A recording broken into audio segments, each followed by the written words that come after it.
This is The Goldfinch by Donna Tartt. It follows a boy called Theo Decker from the age of 13, where he visits a gallery with his mum to see this painting, The Goldfinch, and a disaster takes place and his mum is sadly killed, and he takes the painting with him out of the museum. So the rest of the book follows Theo through the next 15 years as he kind of suffers the tribulations of life with this painting. I'm not giving any more away than that. I thought this book was excellent. It's a proper brick, and a lot of people would say that it gives excessive detail and probably could be cut in half with the same story. I don't know about that. I actually listened to the audiobook for all of it, which was great, by the way. So excessive detail length wasn't very sort of threatening and had to deal with like 800 pages. But I decided to buy a physical copy of the book anyway because I like it and will probably want to reread it and reference little bits of it as well. As I mentioned a couple of videos ago, I loved Donna Tartt's The Secret History,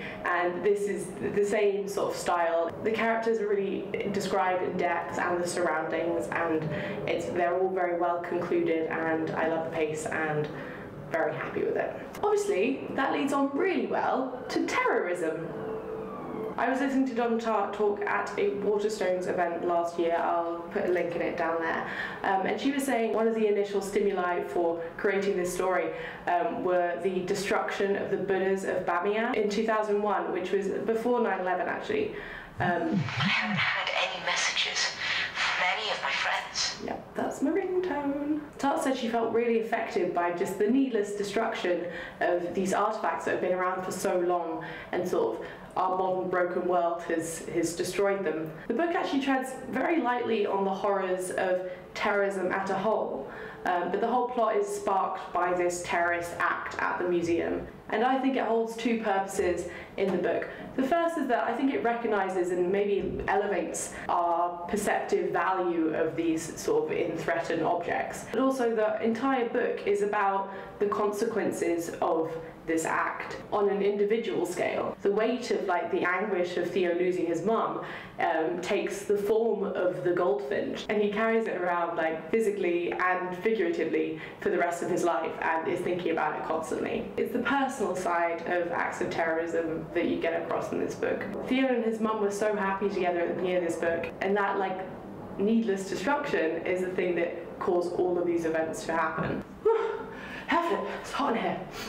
Okay, what's next? I've written in my notes, nomadic. Theo has no sense of home, no sense of safety at all in this book after he's been taken away from his mum. He has no attachment to physical objects or places at all apart from this painting. But as I've just said, I don't think the painting really is just an object. It's sort of his mum in form. Theo is only really attached to people, and you can see that that's how he gets along. Early on in the book, Theo meets a boy called Boris, who's also lost his mum, and they become sort of parents and guardians of one another because they have nobody else looking after them. So it's that even if he doesn't really have a home or a personal identity as such, he manages to surround himself with people that he can trust. I liked this a lot.